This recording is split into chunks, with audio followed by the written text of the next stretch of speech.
Thank you very much, आपने मुझे invite किया। हेलो पाकिस्तान का मैं ख़ुद बहुत बड़ा फ़ैन हूँ। इंस्टाग्राम पे मैं फ़ॉलो करता हूँ, बड़ी इंटरेस्टिंग न्यूज़ भी आती रहती है, बड़े इंटरेस्टिंग स्टोरीज़ भी आती रहती हैं। तो मैं आपका शुक्रगुज़ार हूँ, आपने मुझे इनवाइट किया है। Thank you very much.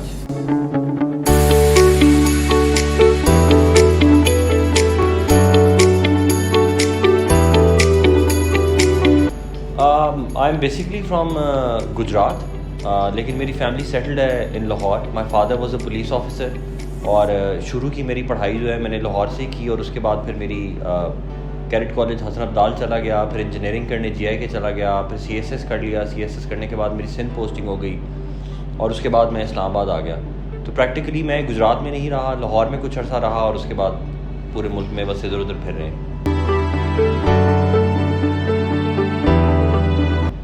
नहीं उस तरह का फैमिली प्रेशर इस तरह का तो था मेरे वालिद से, because my father was a civil servant, he was in police. My चाचा, uncles, cousins, many of them were in the civil service. तो इसलिए एक तरह से वो शौक डेवलप हो गया हुआ था, उनकी ख्वाहिश भी थी, लेकिन इस तरह का प्रेशर नहीं था। मैंने इंजीनियरिंग की, प्लान ये था कि मुल्क से बाहर जाऊँगा, लेकिन बस कुछ हालात ऐसे हुए, कुछ सिविल सर्विस को देख के मुझे ख़ुद बहुत ज़्यादा शौक़ पैदा हुआ सिविल सर्विस का। और फिर मैं अभी भी फील करता हूँ कि पाकिस्तान में civil service is one of the best career options that any person can have.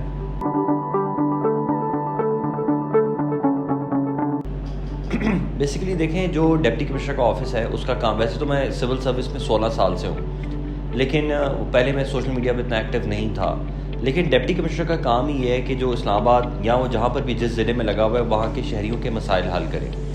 मसाइल हल करने के लिए पहली जो चीज़ है वो ये है कि उस DC को या जो भी ऑफिसर है उस तक आवाम की आवाज़ तो पहुँचे।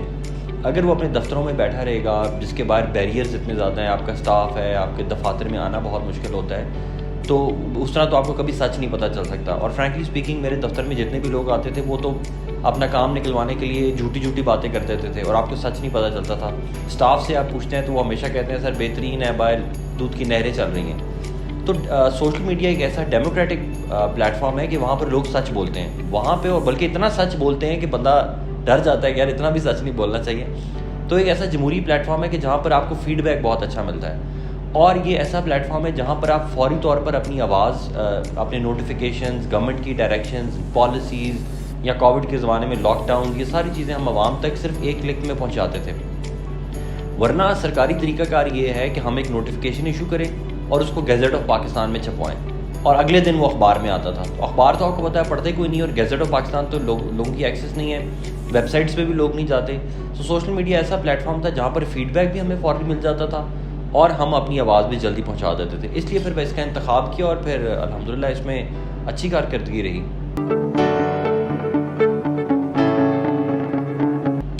देखें, जो हमारी सरकारी जॉब होती है उसके अंदर तो यही हमारा 50% काम ऐसे होते हैं जिसमें हमने लोगों को तंग करना होता है। सील करने हैं, अरेस्ट करने हैं, जुर्माने करने हैं, छापे मारने हैं, और बाकी 50% काम ऐसा होता है जिससे लोग खुश भी होते हैं, जैसे डेवलपमेंट का काम है, सफाई का काम है, उनकी सर्विसेज है, लाइसेंसेस वगैरह मिलते हैं। तो इसकी तो हमारी पहले से ही ट्रेनिंग होती है कि हमने लोगों के साथ ऐसा बिहेव करना है, हमारा बिहेवियर ऐसा रहता है कि लोग हमारे पे ट्रस्ट करें और उनको पता हो कि ये इंसाफ का काम कर रहे हैं, ये कोई भत्ता सिस्टम नहीं करेंगे, ये कोई करप्शन नहीं करेंगे। तो हमने जब लॉकडाउन का ज़माना आया तो हमारी पहली पॉलिसी हमने ये रखी कि हम इसके अंदर प्राइवेट सेक्टर को इन्वॉल्व करेंगे, इस्लामाबाद चैम्बर को इन्वॉल्व करेंगे, ट्रेडर कम्युनिटी को इन्वॉल्व करेंगे, उनके साथ डेली मीटिंग्स करेंगे, उनके ट्रस्ट के साथ ये काम करेंगे। और अल्हम्दुलिल्लाह ऐसा नहीं था कि लोग को बहुत ज़्यादा डरते उस तरह। ये तो डर था कि उन्होंने वायलेशंस नहीं करनी, लेकिन ये डर नहीं था कि उनके साथ ज़्यादती होगी, नाइंसाफ़ी होगी या उनसे कोई भत्ता मांगा जाएगा। तो इस्लामाबाद ने एक मॉडल के तौर पर पूरे पाकिस्तान के लिए अपने आप को प्रेजेंट किया और बाकी शहरों ने इसको कॉपी किया। बड़ा हमारा जो स्मार्ट लॉकडाउन का जो कॉन्सेप्ट था वो तो फिर पूरी दुनिया के अंदर उसको बहुत अप्रिशिएट किया गया।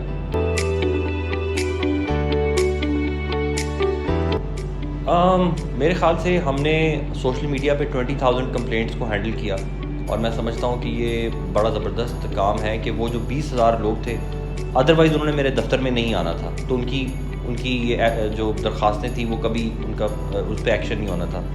और अगर वो दफ्तर भी आते तो तंग होते, टाइम ना मिलता, कभी मैं दफ्तर में ना होता, सीट में ना होता।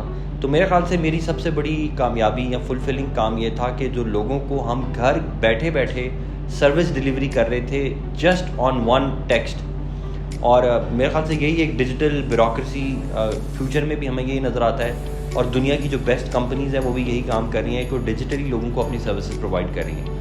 अब वो ज़माना नहीं रहा कि लोग आपके दफ्तरों में आएँ और खज्जल हों, अब वो ज़माना है कि ऑफिसर्स खुद लोगों के पास सर्विसेज अपनी प्रोवाइड करें eight their door step. I think इसमें हम काफ़ी कामयाब हुए and that was quite fulfilling.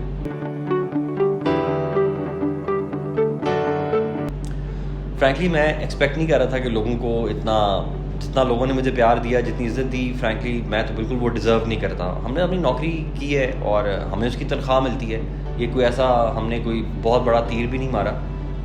लोगों का जो रिस्पांस था वो वाकई मेरे लिए शॉकिंग भी था और मोटिवेटिंग भी था, इंस्पायरिंग भी था।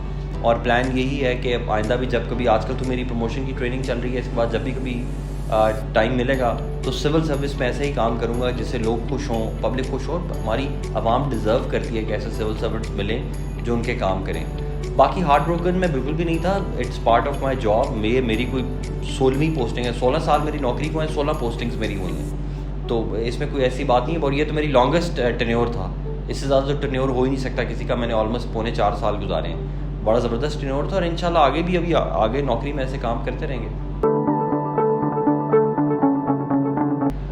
आई थिंक अल्लाह ताला का बहुत शुक्र है, it is a blessing in disguise. I have moved on.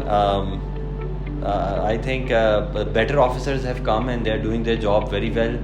It was about time, मैं इससे ज़्यादा और रुकना मुनासिब भी नहीं था। वो एक ग्राफ होता है ना, वो डिमिनिशिंग रिटर्न्स शुरू हो जाते हैं। एक हद तक होता है कि लोग इज़्ज़त देते हैं, फिर लोग आपकी शक्ल से तंग भी आना शुरू हो जाते हैं। और जब अंग्रेज़ ने ये पोस्टिंग टेन्योर्स बनाए थे, फिर एस्टैब्लिशमेंट डिवीज़न ने ये अप्रूव किए, तो इसके पीछे विजडम भी यही थी कि यार आप 3 साढ़े 3 साल से ज़्यादा किसी जगह पर टाइम मत गुजारें, क्योंकि उसके बाद फिर आपकी जो क्रेडिबिलिटी है वो चैलेंज होना शुरू हो जाती है। तो I think I am happy and it was a blessing in disguise. नहीं, आई डोंट थिंक सो। जो मेरा डीसीशिप का टेन्योर है वो पूरा हो चुका हुआ है। अब मैं प्रमोशन की ट्रेनिंग कर रहा हूँ, उसके बाद इंशाल्लाह मैं प्रमोट हो जाऊँगा, तो फिर बतौर डीसी तो मैं नहीं आ सकता। लेकिन ये है कि इस्लामाबाद में सर्व तो इवेंचुअली किसी न किसी और पोस्ट पे वापस ज़रूर सर्व करूँगा।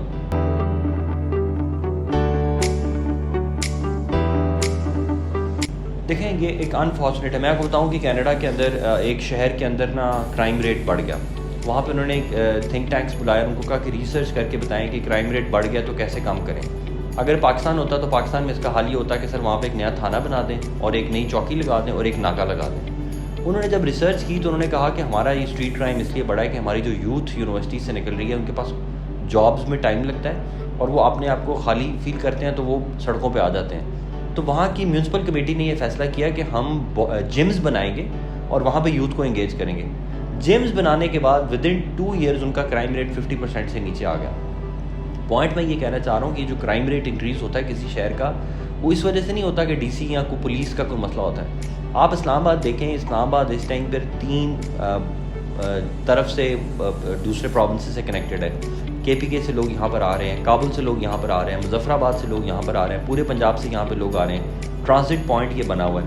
ये पाकिस्तान का नहीं, दुनिया के तेज़ तरीन बढ़ते हुए शहरों में से एक शहर है। ये वो शहर है जिसकी पॉपुलेशन 15 साल में 3 टाइम्स हो गई है। दुनिया का शायद कोई और ऐसा शहर नहीं होगा। तो ऐसी जगहों पे फिर क्राइम्स बढ़ते हैं। इसको रोकने के लिए सिर्फ पुलिस का काम नहीं है, इसके लिए हमें और बहुत से काम करने पड़ेंगे। हमारे एंट्री पॉइंट्स, एग्जिट पॉइंट्स को चेक करना पड़ेगा। शहर के अंदर बेटर इकॉनमी करनी। अभी भी इस्लामाबाद की इकॉनमी अपने एडजेसेंट सिटी से बहुत बेहतर है, फिर भी इसकी इकॉनमी को मज़ीद इम्प्रूव करना पड़ेगा। और फिर ज़ाहिरी बात है, अनएम्प्लॉयमेंट को दूर करना पड़ेगा, पावर्टी को दूर करना पड़ेगा, और जो टारगेटेड सब्सिडी है यूथ के लिए, गरीबों के लिए, वो देनी पड़ेगी। तो फिर ये पुलिस कंट्रोल कर सकेगी, वरना ये इतना बड़ा अजदहा बन जाता है कि इसको फिर अकेली पुलिस कंट्रोल नहीं कर पाती। My advice for the younger generation is to do their own businesses, go into startups. Pakistan का फ्यूचर स्टार्टअप्स में है, और वो भी IT रिलेटेड स्टार्टअप्स में। इन 5 years आई थिंक मैं I have to go out of province. मेरी जैसी प्रमोशन की ट्रेनिंग होगी तो मैं प्रोविंस ऑफ KP या प्रोविंस ऑफ पंजाब में काम करूँगा। 5 साल बाद प्रॉब्ली मैं किसी प्रोविंस के अंदर किसी डिपार्टमेंट को हेड कर रहा हूँगा। ख्वाहिश तो मेरी ये है कि एजुकेशन डिपार्टमेंट, हेल्थ डिपार्टमेंट या ऐसे जो सर्विस डिलीवरी डिपार्टमेंट्स हैं उनमें काम करूँ।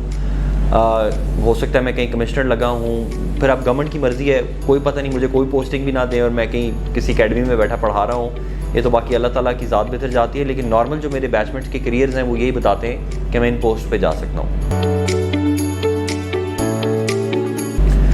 देखिए, प्राइम मिनिस्टर अगर मुझे एक दिन के लिए बना दिया जाए तो मैं कुछ भी नहीं कर सकूँगा। आप मुझे छोड़ के आप दुनिया का बेस्ट गवर्नेंस सिटी सिंगापुर है country, best govern country Japan है, आप जापान के प्राइम मिनिस्टर को कहें वो पाकिस्तान के अंदर एक दिन में आकर कुछ काम कर सकेगा, वो कुछ भी नहीं कर सकता। पाकिस्तान का जो सिस्टम है ना, ये एक ऐसे घर की तरह है जिस घर के अंदर सारा घर की दीवारों के अंदर पाइप्स टूट चुकी हुई हैं, सिविल वर्क्स टूट चुका हुआ है, इलेक्ट्रिसिटी का काम ख़राब हो चुका हुआ है। और अब आप किसी मिस्त्री को कहें कि वो एक कमरे में जाके एक जो है ना बिजली का वो लाइट ठीक कर दे, उससे काम ठीक नहीं होगा। एक कंप्लीट ओवरहॉलिंग रिक्वायर्ड है और ये एक बड़ा पेनफुल प्रोसेस है और उस प्रोसेस में जाने के लिए आपको एक रिवर ऑफ टीयर्स से गुजरना पड़ेगा, सख्तियाँ करनी पड़ेंगी और वो बड़ा लॉन्ग और लेंथी प्रोसेस है। 7-8 साल 9 साल लगते हैं। लेकिन हमारी आंखों के सामने बांग्लादेश निकल चुका है, ग्रेजुएट कर गया वो और अपनी एजुकेशन भी इम्प्रूव कर रहा है, एक्सपोर्ट्स भी इम्प्रूव कर रहा है। हमारी आंखों के सामने वियतनाम निकला है, चाइना तो खैर बहुत आगे चला गया, इंडिया भी बहुत आगे चला गया और हमें तो लग रहा है कि शायद ईरान भी हमारे से आगे निकल जाए। तो ये एक दिन का काम नहीं है, ये 8-10 साल का काम है जिसमें ज़रूरत ये है कि ऐसा प्राइम मिनिस्टर आए या ऐसी गवर्नमेंट आए जिसमें कंसिस्टेंसी हो। ये ना हो कि फिर उसको हटा दिया जाए, नई गवर्नमेंट आई है वो फिर 6 महीने में चली जाए। 6 महीने में कुछ भी नहीं हो सकता इस मुल्क में। ये कोई एक मिस्त्री का काम नहीं है कि एक ईंट ठीक करनी है, ये एक लॉन्ग टर्म लेंथी प्रोसेस है।